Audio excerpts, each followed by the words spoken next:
folks, Uncle Jay, and I am here with Black Five's own Laughing Wolf, Blake Powers. And we're going to talk a little bit about his trip to Iraq and some of the folks he met and some of the things he saw happening that we now see in our news, finally. Actually, in the mainstream media, Blake. What about that? It's good to see it. Things there are very different from what you see on the media. Some of it, most of it even, I think is a lot better. Some of it's a little worse. And there are a lot of very interesting people that have just gotten fed up and want to make things better. Now, that's what it really took all along. I think our biggest mistake was attempting to impose a top-down solution on a tribal culture. Yeah, that definitely wasn't a good idea. Each area of operation is different. Each small tribe, even though they're part of a larger tribe, is very different. And who they go to, how they operate, the things that they do are going to vary. And it took getting with all of those individual small tribes as well as the larger tribes to start making a real difference. Well, now, you've been posting a piece at Black Five called The Tipping of West Rasheed, and part four's up today with a lovely piece of chow sitting there as a picture. I should have had lunch before we did this, but I just wanted to read the intro to that because it is one of my favorite. I guess the description of it is something that I think people would have a better understanding for the country for. So this is what you wrote. It says, "The tall sheik in flowing white robes could almost have been straight from Hollywood casting. A fierce look was on the face, and the look at the coalition visitor across the table could easily be taken for a glower. Yet it was the hands that told the story, as the sheik busily plucked the choicest morsels of meat and other delights of the Ramadan feast and placed them before the visitor." Now, that's a great little tale right there, and it illustrates perfectly the success we're having at Coin, because at that point, we're now involved with the culture of the decision makers for the daily lives of ordinary Iraqis. Exactly. And in that particular instance, that particular location, the credit for that goes squarely to a gentleman by the name of Captain Rob Summers, who, when he took over that area, when he was put in charge of it, actually went out and, according to several people in his unit, Provisional Echo Company, Team Easy, he visited every home in his area of operations. He talked to the people. He found out what they needed, who they went to when they had a problem, who the real leaders of the area were, and then started working with them, earned their trust, and we end up with a wonderful Ramadan feast where that particular incident took place. Well, that, to me, like I said, that seems to be emblematic of our success in Coin. And what kind of saddens me is the fact that we started doing this in the beginning of this year, 2007, as opposed to 2005, when it was obvious to anybody who didn't have a vested interest in the status quo that it was a civil war and we were fighting against insurgents. Now, when you fight insurgents, I would have thought it was self-evident that you do so with a counterinsurgency strategy.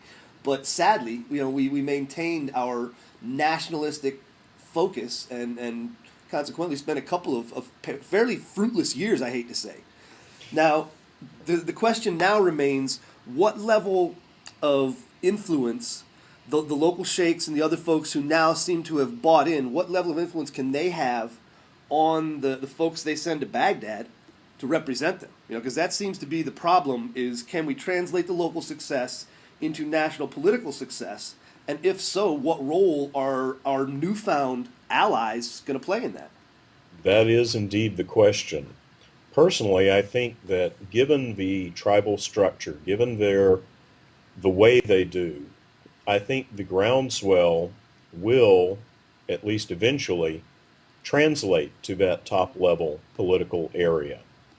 Now, what happens? That's the question. I guess then, now, my biggest concern is, and I think it should be the White House, is how do we win this? How do we declare victory? I've written about it a few times. I don't know that there's a solid answer. We need to find some place to hang that mission accomplished banner again, but to do so in a way that is not mockable and that actually celebrates an actual success. I don't know. Personally, what we're doing right now isn't, say, a short term battle where there's going to be an easy marker. In a lot of ways, what we're doing is engaging in a multi generational struggle because, in many ways, the older a person gets, the more set they are in their ways. And there's actually scientific basis for that. There are critical periods in neurological development. And really, anybody much over the age of 7 right now has already got a lot of things more or less hardwired. Where we're really fighting right now is not just to make a difference in everyday life, but to reach out to this new generation of children so that they see that there is something else in the world, that there are different ways, potentially better ways, and so that they grow up with concepts like rule of law. So, in that respect, this is something that is going to be years in the process.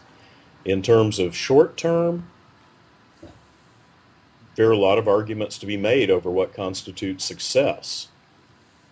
And frankly, I'm at a loss to come up with an easy answer as to what qualifies as victory and success. Oh, well, that's just great. All right. And Well, then I'm going to stick with my only two things that I see as potential short term places to hang a victory banner, and that would be an oil law and debathification. All right. Either one of those, if it happens from a national level, if they actually, why don't they just pass a damn oil law, Blake? Please, would you tell them? You're I'll, going back, right? You're going back. I'm, Would you I please will be tell the going Iraqis back. to pass an oil law for me? I will be going back, and I'll be glad to pass that along. I'm not sure that it'll do a lot of good, but I'll be glad to do it. I think those are two good places to start. The other thing that I'm looking for is a stop to some of the Shiification, Sunnification issues.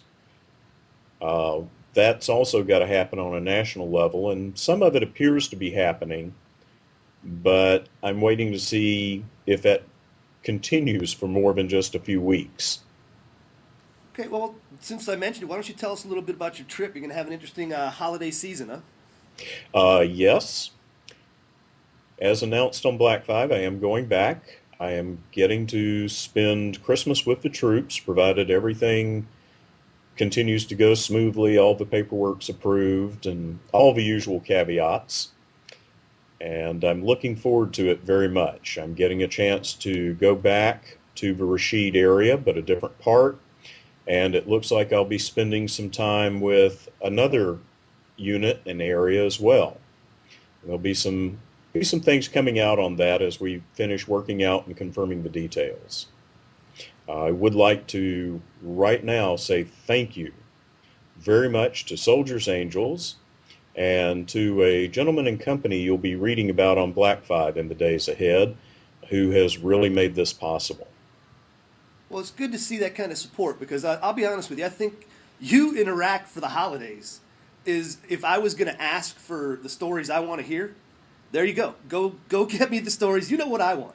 I like the human interest stuff. I think there are plenty of great analysts out there writing tremendous opinion pieces and commentary and all that. But what I like best is when you get in there and actually tell stories about people. And I just got to assume that's what you've got in mind.